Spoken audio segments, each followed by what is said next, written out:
अफगानिस्तान और न्यूजीलैंड के test match को लेकर सोशल मीडिया पे लगातार बवाल मचा हुआ है। जहां एक तरफ लोग बीसीसीआई की तनकीद करते हुए नहीं थम रहे हैं, वहीं दूसरी तरफ कुछ ऐसे भी लोग हैं जिन्हें दोनों पक्षों के बारे में जानना है।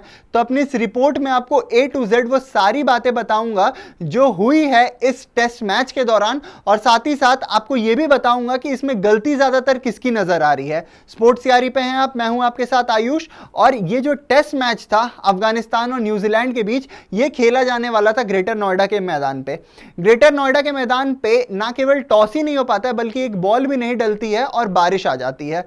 बारिश आ जाती है, इसके बाद ऐसा होता है कि पहला दिन जो रहता है उसमें कोई रिजल्ट सामने नहीं आता है, स्टंप्स हो जाता है, ना वहां पे टॉस हो पाती है, ना एक बॉल हो पाती है। इसी के साथ आता है दूसरा दिन।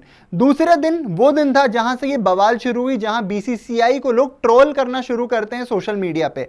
ट्रोल क्यों करते हैं आपको एक एक करके बताता हूं। पहले तो ऐसा होता है कि जो इंस्पेक्शन टाइम है वो 12 से 12:30, 12:30 से 2, 2 से फिर 3-4 तक शिफ्ट किया जाता है, और उसके बाद 3:30 बजे, 3 बजे के करीब करीब जो लास्ट इंस्पेक्शन टाइम था उसमें आके डिक्लेयर कर दिया जाता है कि भाई आज भी स्टंप्स हो गया, आज भी मैच नहीं खेला जाएगा।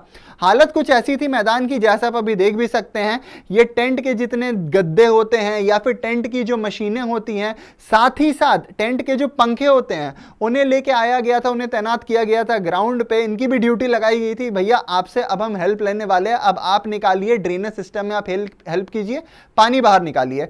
ड्रेनेज सिस्टम की बात करें तो रिपोर्टेडली, मीडिया रिपोर्ट्स की माने तो ऐसा सामने आ रहा है कि लगभग 6 लाख लीटर वाटर को इन्होंने ऑलरेडी ड्रेन कर दिया, पर पिच की कंडीशन अभी भी खराब थी। आप देख रहे हैं किस तरीके से जो गीली मिट्टी थी उस पर सूखी मिट्टी डाली जा रही है कि कम से कम पिच इतनी तो तैयार हो जाए कि यहां एक मैच करवा दिया जाए, एक दिन हो जाए। पर दूसरे दिन जबकि बारिश भी नहीं होती है, फिर भी पिच की हालत रहती है खस्ता, ग्राउंड में बने रहते हैं बहुत सारे पडल्स, और इस वजह से ही दूसरे दिन को भी कॉल ऑफ कर दिया जाता है। इसके बाद शाम को लगातार इस पे ट्रोलिंग शुरू होती है बीसीसीआई की।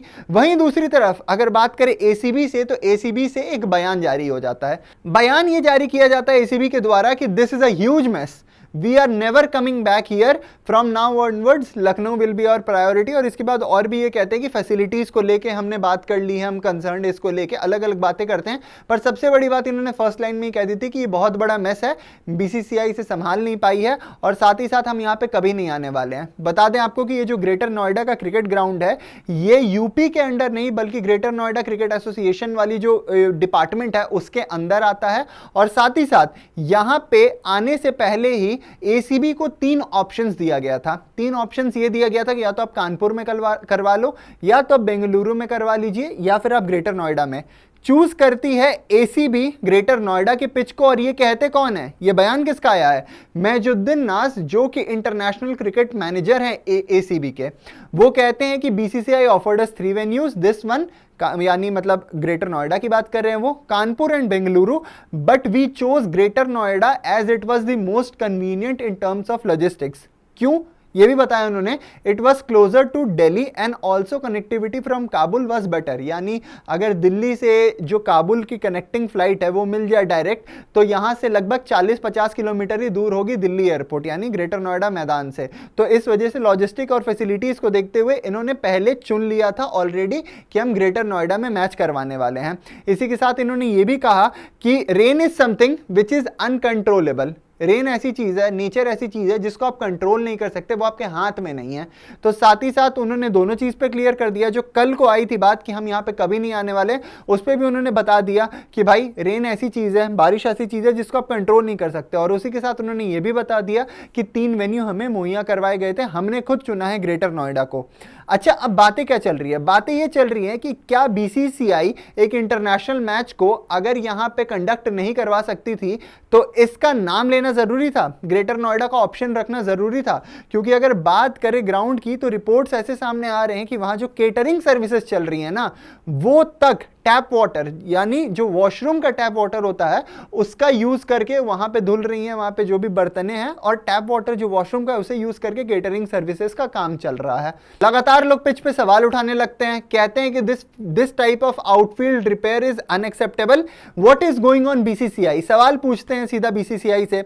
वहीं बात करें तो कुछ लोग ऐसा भी कहते हैं, वहां पे नजर आते हैं कि 20 साल हो गए मैच देखते हुए, जैसा कि आप देख भी सकते हैं, बट आज तक नहीं देखा कि कभी इंस्पेक्शन इतने डीले हुआ हो, और ना केवल डीले, इसके साथ मैच भी कैंसिल हो गया क्योंकि ग्राउंड तैयार ही नहीं है किसी भी मैच को अभी होस्ट करने के लिए, मात्र एक दिन की बारिश के बाद। बता दें आपको कि आज तीसरी दिन है, तीसरे दिन पे भी जो दिल्ली एनसीआर, ग्रेटर नोएडा और नोएडा वाली रीजन है वहां पे लगातार बारिश हुई है। और ये जो फोटो आप अभी देख रहे हैं, ये जो तस्वीर आप अभी देख रहे हैं, ये करंट सिनेरियो है ग्रेटर नोएडा की, ग्रेटर नोएडा के पिच की। तो जिस तरीके से आप देख सकते हैं पडल्स बने हुए हैं या फिर पूरे मैदान में एक तरीके से कपड़ा बिछा हुआ है, बहुत मुश्किल दिख रहा है यहां से कि अगले दोनों दिन जो रहने वाले हैं उसमें भी इसका कोई रिजल्ट आए और शायद ये मैच ड्रॉ करार कर दिया जाए अफगानिस्तान और न्यूजीलैंड के बीच। खैर, हमने आपको हर एक पर्सपेक्टिव बताई, हमने आपको बताया कि किस तरीके से एसीबी ने पहले का बयान दिया, उसके बाद एसीबी के इंटरनेशनल क्रिकेट मैनेजर का क्या बयान आता है। इसी के साथ हमने आपको यह भी बताया कि फैसिलिटीज में किधर चूक हो रही है।